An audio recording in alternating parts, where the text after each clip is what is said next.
Hello everyone, myself Shrutika and I welcomes you all on my channel, that is Shrutika Knowledge Hub. Today we are going to continue our chapter Money and Credit, and in this chapter we are going to discuss about SHG, Self-Help Group. What is Self-Help Group? Actually we already had discussed in our previous session कि जो poor person है उनके पास collateral ना रखने होने की वजह से, एसेट नहीं होने की वजह से, they are unable to arrange the loan from the bank.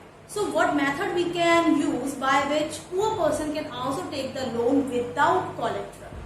उसके लिए SHG निकाला गया. What is SHG? SHG daily veg earner यानी जो पुअर पर्सन है, जो डेली का कमाते हैं, उनका एक ग्रुप है. पहली बात क्लियर. ये एक फाइनेंशियल इंटरमीडिएट है. फाइनेंशियल इंटरमीडिएट मतलब जब आपने फाइनेंशियल इंस्टीट्यूशन पढ़ा है तो बैंक होते हैं, वो क्या करते हैं, लोन प्रोवाइड करते हैं और डिपॉजिट लेते हैं. कुछ इसी तरीके में आप इनको कोऑपरेटिव्स की फॉर्म में भी ले सकते हैं. बस थोड़ा सा डिफरेंस है कोऑपरेटिव और सेल्फ हेल्प ग्रुप में कि जो कोऑपरेटिव बैंक होते हैं वो ऑलरेडी रजिस्टर्ड होते हैं, जबकि सेल्फ हेल्प ग्रुप बाद में रजिस्टर्ड होते हैं. कैसे वो भी हम आगे डिस्कस करेंगे. फाइनेंशियल इंटरमीडिएट है. इसमें क्या होता है, इसमें लगभग 10 से 20 लोगों की कमेटी बनती है. 10 to 20% की कमेटी बनती है, या तो विमेन की बनती है या मैन की बनती है.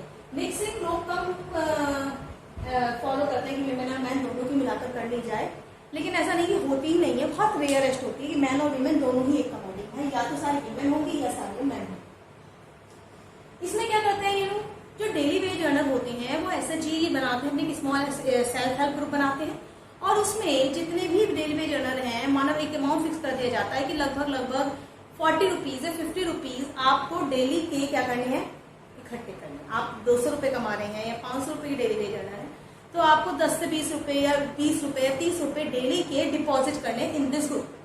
क्लियर. सो वो क्या करते हैं, कलेक्ट करते हैं मनी. कोई एक पर्सन ग्रुप का एक मेंबर होता है जो इस पैसे को कलेक्ट करेगा, और कलेक्ट करने के बाद उनमें से किसी मेंबर को अगर पैसे की जरूरत है तो उस पैसे से जो कलेक्ट हुआ है उस पैसे से वो द नीडी पर्सन की हेल्प करते हैं, और उस पर बहुत कम रेट ऑफ इंटरेस्ट चार्ज करते हैं. मतलब वो फॉर्मल सेक्टर से लिए गए लोन से भी बहुत कम रेट ऑफ इंटरेस्ट चार्ज करते हैं. सो इस तरीके से वो चार्ज करते हैं, क्या करते हैं, रेट ऑफ इंटरेस्ट चार्ज करते हैं. अब रेट ऑफ इंटरेस्ट उन्होंने क्या करा, चार्ज किया, बहुत कम चार्ज करा. अब इसमें कोई डेट फिक्स कर लेते हैं कि फॉर एग्जाम्पल हम 20 मेंबर्स हैं. 20 मेंबर्स में से मानो विमेन, ये सारे विमेन्स हैं जो मेंबर हैं. इन 20 मेंबर्स ने डिसाइड करा कि हम डेली के 10 रुपीज इकट्ठे करेंगे और 50 रुपीज इकट्ठे करेंगे. ठीक है.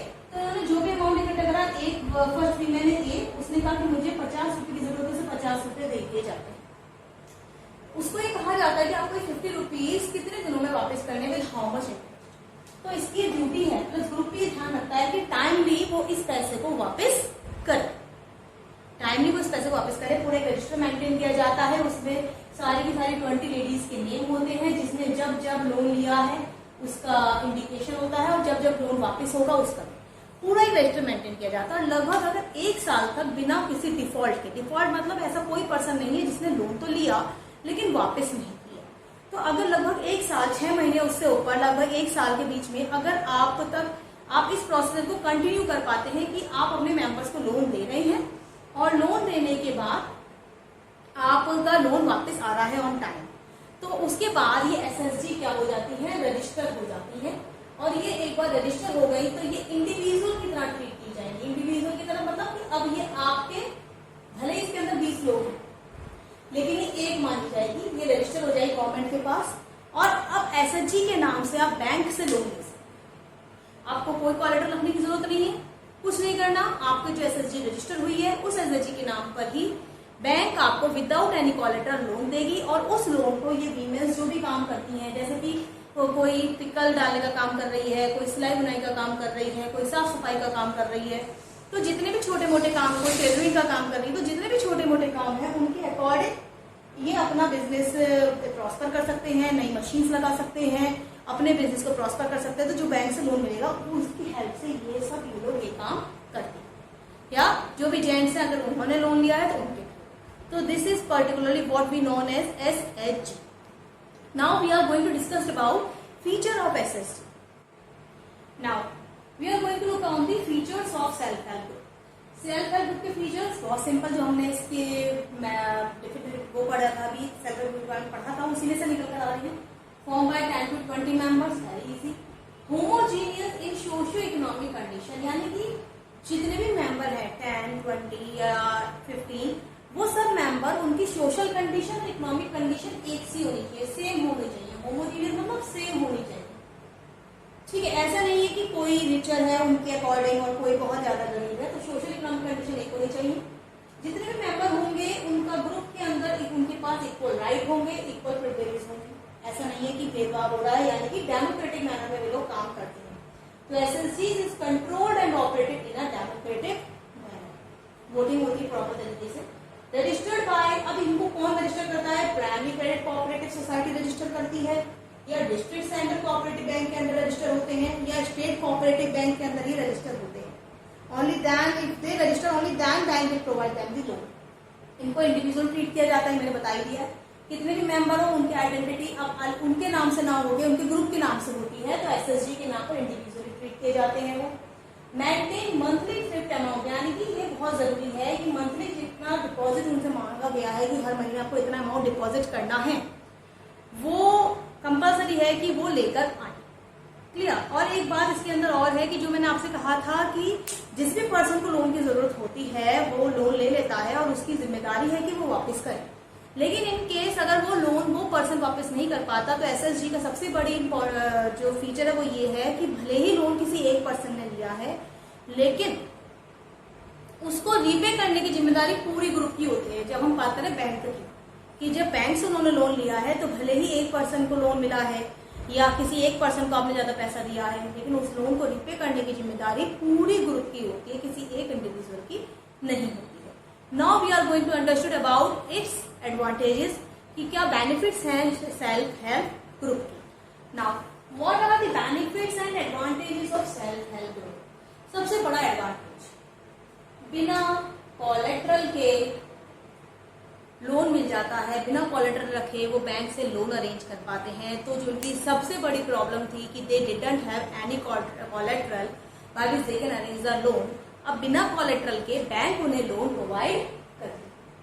सेकेंड, अब उनको टाइमली लोन मिल जाता है अलग अलग पर्पस के लिए at a reasonable rate of interest. बहुत ईजी हो गया कि अब उन्हें इनफॉर्मल सोर्सेज पे 40%, 25% इतना ज्यादा इंटरेस्ट देने की जरूरत नहीं है।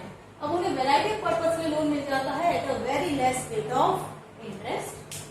नेक्स्ट, एसएसजी का बिल्डिंग ब्लॉक। बिल्डिंग ब्लॉक मतलब घर नहीं बनाना, बिल्डिंग ब्लॉक मतलब कि रूरल पीपल को स्ट्रेंथन करने का काम करती है, मजबूत करने का काम करती है। जो रूरल पुअर्स हैं उनको एक मजबूती देती है, उनका बेस मजबूत करती है, उनको फाइनेंशियली स्ट्रॉन्ग कर देती है। क्लियर। फाइनेंशियली वो सेल्फ रिलायंट हो जाते हैं, यानी कि उन्हें किसी और के ऊपर डिपेंड होने की जरूरत नहीं है। उनको एक ऐसा प्लेटफॉर्म मिलता है जहां वो डिस्कशन कर सकते हैं, बहुत सारे सोशल इश्यूज के ऊपर अपनी राय रख सकते हैं। जैसे कि अगर वीमेंस का ग्रुप है तो डोमेस्टिक वायलेंस के ऊपर वो डिस्कशन कर सकती हैं कि अगर किसी के घर में डोमेस्टिक वायलेंस हो रहा है तो बाकी की लेडीज उसे मदद कर सकती हैं, किस तरीके से वो इनसे ओवरकम कर सकती है।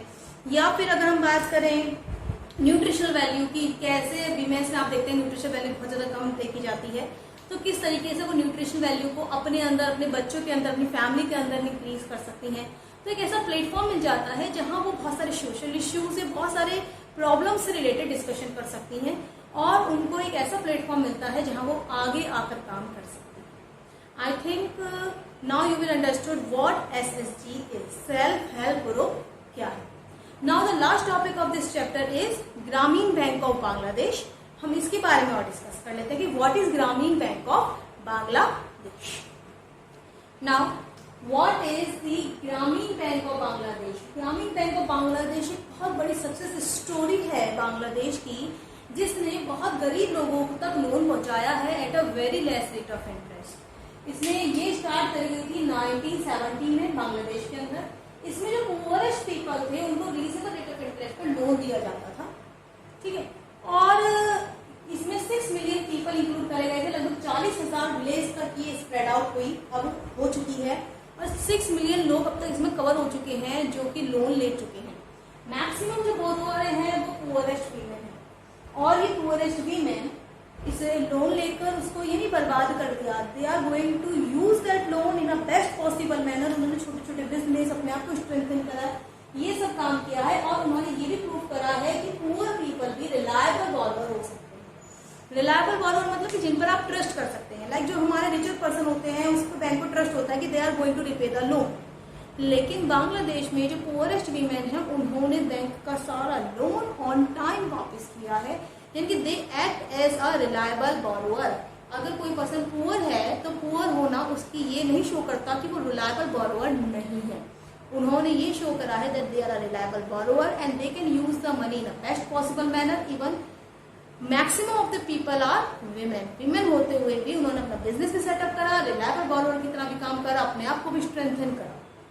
So this is the success story of Grameen Bank of Bangladesh. This is all about today's class. I hope you all enjoyed the class. So thank you for watching the video.